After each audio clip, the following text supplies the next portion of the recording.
കണ്ണൂർ താവക്കരയിൽ ഹോട്ടലിൽ യുവതിയും യുവാവിനെയും MDMA പിടികൂടി. ഇവരിൽ നിന്ന് 2.94 ഗ്രാം MDMA കണ്ടെത്തി.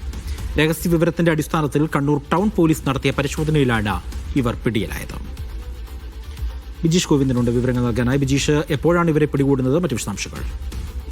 കണ്ണൂർ താവക്കരയുള്ള ഒരു ഹോട്ടൽ വെച്ചാണ് യുവതിയെയും ഇതുപോലെ തന്നെ യുവാവിനെയും അടങ്ങിയ സംഘത്തെ ഇന്ന് കണ്ണൂർ ടൗൺ പോലീസ് പിടികൂടിയിരിക്കുന്നത്. ഒരു സ്ത്രീയും പുരുഷനും ലഹരി വസ്തുവുമായി ഹോട്ടലിൽ എത്തിയിട്ടുണ്ട് എന്നുള്ള രഹസ്യവിവരം പോലീസിന് ലഭിച്ചിരുന്നു. ഇതിന്റെ അടിസ്ഥാനത്തിൽ കണ്ണൂർ ടൗൺ പോലീസാണ് ഈ പരിശോധന തയ്യിൽ മറക്കരക്കണ്ടി സ്വദേശികളായ ആരിഫ് അതുപോലെ തന്നെ അപർണ എന്നിവരെ പിടികൂടിയത്. ഇവരിൽ നിന്ന് 2.94 ഗ്രാം MDMA കണ്ടെത്തുകയും ചെയ്തിട്ടുണ്ട്.